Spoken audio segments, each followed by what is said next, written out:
બોલો આ બેન ને હું પાછા લાવ્યા છો, હું એને પ્રોબ્લેમ છે બોલો?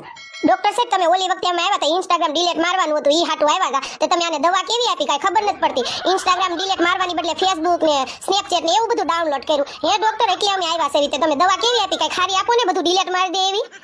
આવા સવાલ લઈને હું અહીંયા આવો છો? હજી ઘરે જઈને બીજી બે એપ ડાઉનલોડ કરું. કોઈ દી લઈને ન આવો ને એવા કરી દઉં. જોવો તમે દેવી હોય તોય દો, ન દેવી હોય તોય કાંઈ નહીં દવા. હવે છે ને બેન તમને હું ટીકરી આપું છું, તમારે છે ને રાત દિવસ સાંજ બધુંય છે ને તમારે 30 થી 50 રીલું જોવાની હો ને, એટલે ત્યાં નેટ થઈ જાય પૂરું, એટલે હુઈ જાય સાના મને.